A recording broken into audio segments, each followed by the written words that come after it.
Hello and welcome to Low Mana and another episode of Hacks Not Required with myself, Dante. And myself, Kurs. Today we're going to be running you through the basics of the hard light wielding architect, Symmetra. Symmetra is unique among the support classes of Overwatch. She has no actual heal, but instead provides support via her regenerating shields, area-denying sentry turrets, and the rapid reinforcement power in the form of her teleporter. With these options backed up by the power of her trusty photon projector, she can be an extremely deadly force at close range and facilitate comebacks where the cause seem to be lost. Symmetra's strengths lie in her close range power, manipulation of the battlefield and minor defensive buffs. The most spammy of her non-weapon abilities is her shield, which should be up at all times across your entire team. The 25 regenerating absorption shield doesn't sound like much, but for someone like Zenyatta, it's the difference between life and death to a fully charged Widowmaker body shot. Her turrets work as great area denial. One by itself won't do too much, but as the numbers build up, so does the damage. The fact they also slow is a nice added bonus, making them fantastic for setting up no-go areas for the enemy team. When it comes to point defense, arguably the most significant factor is the time it takes to return to the fray. Symmetra has an amazing solution, her teleporter, able to bring 6 individuals back to the front lines almost immediately, on an ult that has one of the fastest charges around. Finally, her weapon of choice, the photon projector. At close range, this thing is amazing, the left click able to lock on to a single target in range and ramp up in damage over several seconds. It's a beam weapon, meaning it ignores deflection, and as it locks on, this makes Symmetra incredible at dealing with Genji. The alternate fire allows you to charge up a ball of energy that bypasses shields. Fired down packed corridors or at enemies carrying behind a Reinhardt or Winston barrier can be very effective because of this. Although Symmetra is capable of dealing significant damage, it does come with some drawbacks. Primarily, her left click has very short range, meaning any other ranged heroes can pressure her, especially when left in the open. The alternate fire can pass through shields, but its travel speed is the slowest in the game, making it easily avoidable unless you're firing down a packed hallway, or are really good at anticipating when someone is about to poke round the corner.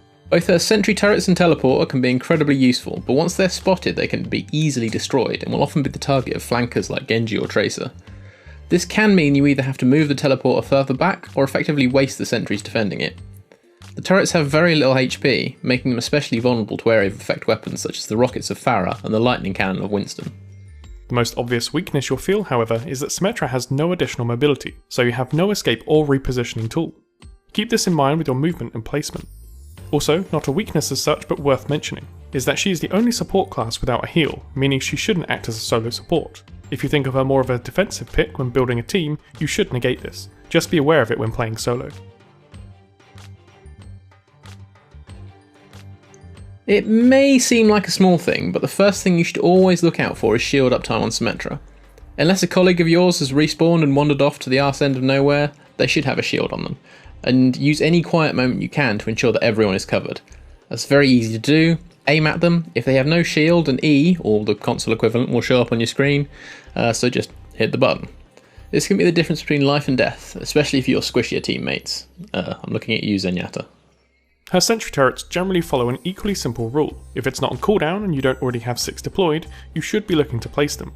Not only do these mini orbs deal minor damage, but they also slow enemies, making their primary role at defending choke points even more potent. Most commonly, these can be set up around chokes or in a Symmetra nest, where you pick a small room or alley and cover it up with turrets, catching anyone that stumbles into it. This can be done to completely deny a particular flank or as protection for your teleporter. When using them to secure choke points, make sure you're mindful of spreading them out. This serves multiple purposes, such as making sure the whole choke is protected and preventing you from losing all your sentries to a single explosion. Alternatively, setting these up around common medpack locations can sometimes get really sneaky and annoying kills on low HP heroes looking for a heal.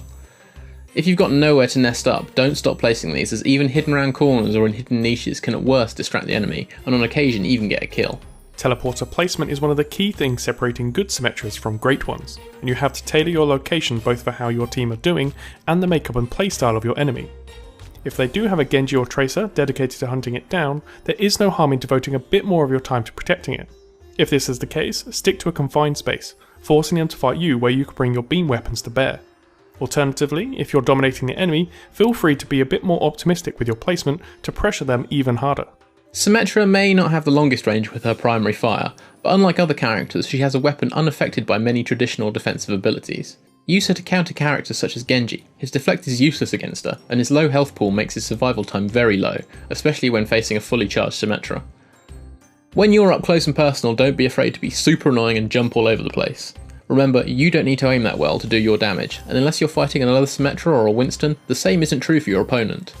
Make yourself as hard to hit as possible and zap away. If the opportunity presents itself, you can also cheekily use Maze walls to gain free charge. If you can start a fight with your photon projector already ramped up to 120 DPS, you will absolutely shred anyone you come in contact with, even a Roadhog. The dream scenario is pulling this off while damage boosted by a Mercy. The results can be hilarious. Finally, learn how your charged alternate fire works. It's extremely slow moving but bypasses barriers completely. It's also usually the best way you'll charge your ultimate in the early game, so work out the best places on every map to fire it down choke points, corners where people poke round to fire quick shots, or where a team will shuffle forward hidden behind a Reinhardt shield. It does very respectable damage if it connects, and can act as an area denial almost as well as your turrets. Thanks for watching this episode of Hacks Not Required. For more Overwatch content, have a think about poking that subscribe button, and if you like this vid, please click the like button. As ever, all feedback in the comments section is greatly appreciated, and we love hearing what you guys think. Did this help your Symmetra play? Did we miss anything? Let us know. You can check out the last Hacks episode here, along with a bunch of our other content. Until next time, I've been Dante. And I've been Kaz. Thanks for watching.